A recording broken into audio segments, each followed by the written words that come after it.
വികസനവും സാമൂഹ്യക്ഷേമവും ലക്ഷ്യമിടുന്നുവെന്ന് സർക്കാർ അവകാശപ്പെടുന്ന ഈ ബജറ്റിൽ ജനങ്ങളുടെ പ്രതികരണം നോക്കാം.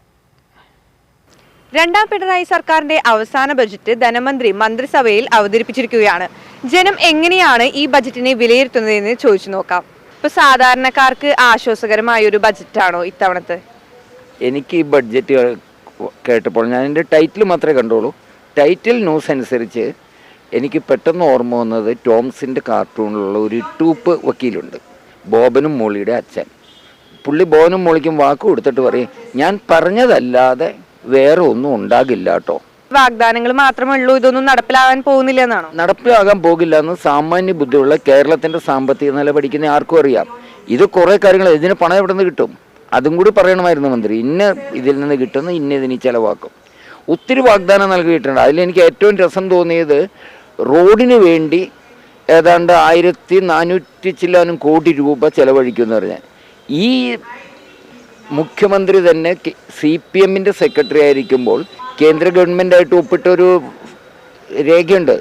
അതായത് കേരളത്തിലുള്ള എല്ലാ നാഷണൽ ഹൈവേ റോഡുകളും അതിൻ്റെ ഉടമസ്ഥാവകാശം കേന്ദ്ര ഗവൺമെൻറ്റിനാണ്, അവർക്ക് ടോൾ കമ്പനികൾക്കാണ്. പിന്നെ അതിലേക്ക് എന്തിനാണ് സ്റ്റേറ്റ് ഗവൺമെൻറ്റിൻ്റെ കാശ് ചിലവാക്കുമെന്ന് പറയണേ? ഇത് ആരുടെ കണ്ണിൽ പൊടിയിടാനായി ഈ മണ്ടത്തരങ്ങൾ വിളിച്ചത്? 157.5 കോടി രൂപയുടെ വികസന പദ്ധതികൾ തൃശ്ശൂർ നിയോജക മണ്ഡലവുമായി ബന്ധപ്പെട്ടുകൊണ്ട് ഇപ്പോൾ പ്രഖ്യാപിച്ച ബഡ്ജറ്റിനകത്ത് വന്നിട്ടുണ്ട്. അതിലെടുത്ത് പറയേണ്ട വികസനം എന്ന് പറയുന്നത് വടൂക്കര മേൽപ്പാലവുമായി ബന്ധപ്പെട്ടാണ്. ഒരു ജനതയുടെ ചിരകാല സ്വപ്നമായിരുന്നു വടൂക്കര മേൽപ്പാലം എന്ന് പറയുന്നത്. 8 കോടി രൂപ വടൂക്കര മേൽപ്പാലവുമായി ബന്ധപ്പെട്ടുകൊണ്ട് ബഡ്ജറ്റിനകത്ത് തുക വകയിരുത്തിയിട്ടുണ്ട്. മറ്റൊരു പദ്ധതി എന്ന് പറയുന്നത് രാമപുരം ഹയർ സെക്കൻഡറി സ്കൂളിലെ ഗ്രൗണ്ട് നിർമ്മാണവുമായി ബന്ധപ്പെട്ടുകൊണ്ട് 1 കോടി രൂപയുടെ പദ്ധതി വകയിരുത്തിയിട്ടുണ്ട്.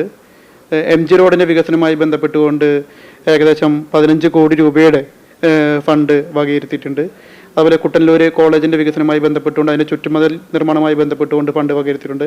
അങ്ങനെ നിരവധിയായിട്ടുള്ള ഫണ്ട് നമ്മുടെ തൃശ്ശൂർ നഗരവുമായി ബന്ധപ്പെട്ടുകൊണ്ട് അതിൻ്റെ അനുബന്ധ പ്രദേശങ്ങളിലെ വികസനവുമായി ബന്ധപ്പെട്ടുകൊണ്ട് ഫണ്ട് വകയിരുത്താനായിട്ട് കേരളത്തിലെ 2026-27 ഈ ബഡ്ജറ്റിനകത്ത് സാധിച്ചു. പങ്കാളിത്ത പെൻഷൻ പദ്ധതിയിൽ 10% എല്ലാ മാസവും ശമ്പളത്തിൽ നിന്ന് വിഹിതം പിടിച്ചുകൊണ്ട് നടത്തുന്ന NPS പദ്ധതിയുടെ പേര് മാറ്റിക്കൊണ്ട് അഷ്വേർഡ് പദ്ധതി എന്ന് പറയുന്ന പേരിൽ ജീവനക്കാരെ വഞ്ചിക്കുന്ന ഒരു നിലപാടാണ് ഈ സർക്കാർ സ്വീകരിച്ചിട്ടുള്ളത്.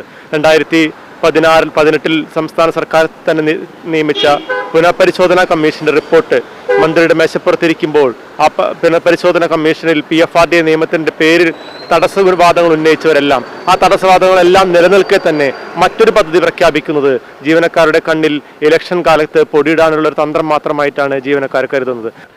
ഈ ബഡ്ജറ്റിലെ ഒരു പ്രത്യേകത എന്താണെന്ന് വെച്ചിട്ടുണ്ടെങ്കിൽ അവരിപ്പോൾ പറഞ്ഞത് അഷ്യൂർഡ് പെൻഷൻ നടപ്പിലാക്കുന്നത്. അതാണ് ഈ ബഡ്ജറ്റിലെ ആദ്യത്തെ ഒരു അഷ്യൂർഡ് പെൻഷൻ നടപ്പിലാക്കുന്നത്. അഷ്യൂർഡ് പെൻഷൻ എന്ന് പറഞ്ഞിട്ടുണ്ടെങ്കിൽ അത് ജീവനക്കാർക്ക് ഉറപ്പ് വരുത്തുക എന്നാണ്. മറ്റത് അവരെ വിഹിതം പിടിച്ചുകൊണ്ടുള്ള അതിൽ നിന്ന് പെൻഷൻ കൊടുക്കുകയാണ്. ഇത് അങ്ങനെയല്ല, ഇത് അതിൻ്റെ ഉറപ്പ് വരുത്തണം, പെൻഷൻ നിങ്ങൾക്ക് കിട്ടും എന്നുള്ള ഉറപ്പ് വരുത്തണം. പിന്നെ ഇവർ ബഡ്ജറ്റിൽ പറഞ്ഞിട്ട് ഇവർ ആശാ വർക്കർമാർക്ക് 1000 രൂപ വർദ്ധിപ്പിക്കുന്നതല്ലേ. ഇവരുടെ മാനിഫെസ്റ്റോയിൽ പറഞ്ഞിട്ടുണ്ട് 23,000 ചില്ലാൻ രൂപ ഞങ്ങൾ അധികാരത്തിൽ വന്നാൽ കൊടുക്കുമെന്ന് പറഞ്ഞിട്ടുണ്ട്. അത് ഇവർ മറ്റുള്ള സംസ്ഥാനങ്ങളിൽ ഇവർ സമരം ചെയ്തിട്ട് കേരളത്തിൽ നടപ്പിലാക്കില്ല എന്നുള്ളത് ഇവിടെ ആശാവർക്കർമാർ സമരം ചെയ്തിട്ടുള്ള കാര്യം നമുക്കെല്ലാവർക്കും അറിയണം, നിങ്ങൾക്ക് പ്രത്യേകിച്ച് അറിയുന്ന കാര്യങ്ങളാണ്. അപ്പോൾ മറ്റുള്ള കാര്യങ്ങൾക്കൊക്കെ ഒരുപാട് പൈസ ഇവർ ചിലവാക്കുമ്പോൾ ഈ പാവപ്പെട്ട ആശാവർക്കർമാർക്ക് ഇവർ 1000 രൂപ കൊടുക്കാൻ അല്ലെങ്കിൽ അത് വർദ്ധിപ്പിക്കുന്നത് വലിയ കൊട്ടിക്കൊടുത്ത് ജയിലിൽ കിടക്കുന്നവർക്ക് ശമ്പളം കൂട്ടി വരും. 650-750 ആയിട്ട് വർദ്ധിപ്പിച്ചു. അപ്പോഴും ആശാവർക്കർ ഇവർ കോവിഡ് കാലത്ത് നമ്മുടെ മുഖ്യമന്ത്രി തന്നെ പറഞ്ഞത് ഇവർ നമ്മുടെ കേരളത്തിലെ മാലാഖമാരാണെന്ന് പറഞ്ഞത്. ഈ കോവിഡ് കാലത്ത് അവരെല്ലാ വീട്ടിലും കയറിയിറങ്ങി അവർക്ക് ആശ്വാസമാകുന്ന ഞങ്ങളുടെ മാലാഖമാർ എന്ന് പറഞ്ഞവർ തന്നെയാണ് അവരെ തള്ളി പറഞ്ഞത്. സ്വാഗതം ചെയ്യുകയാണ്. കാരണം ഒരുപാട് ക്ഷേമ പ്രവർത്തനങ്ങൾ സാധാരണക്കാർക്ക് വേണ്ടി ഇതിൽ ഉൾക്കൊള്ളിച്ചിട്ടുണ്ട്. പിന്നെ ആശാവർക്കർമാരുടെ വേതനം, അംഗൻവാടി ജീവനക്കാരുടെ വർധനം, പിന്നെ ഒരുപാട് വികസന പ്രവർത്തനങ്ങൾക്കുള്ള ഒരുപാട് കോടിക്കണക്കിന് രൂപ ഇതിൽ വിലയിരുത്തിയിട്ടുണ്ട്. അഷ്വേർഡ് പെൻഷൻ എന്ന് പറയുന്നത് പേര് മാറ്റിയ പങ്കാളിത്ത പെൻഷൻ തന്നെയാണ്.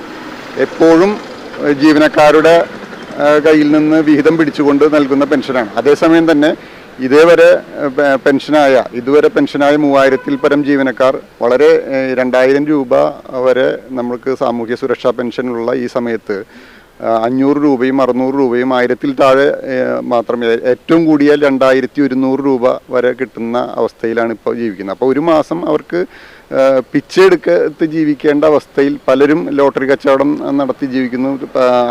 കുറച്ചെങ്കിലും ആരോഗ്യമുള്ളവർ നിർമ്മാണ മേഖലയിൽ തൊഴിലെടുക്കുന്നു. അങ്ങനത്തെ അവസ്ഥയിലാണ് റിട്ടയറായ പങ്കാളിത്ത പെൻഷൻ ജീവനക്കാർ. ബജറ്റിനെ പറ്റിയുള്ള ജനങ്ങളുടെ വിലയിരുത്തൽ ഇതൊക്കെയാണ്. ക്യാമറമാൻ സിബി പോട്ടോറിനൊപ്പം സൂര്യപ്രകാശ്.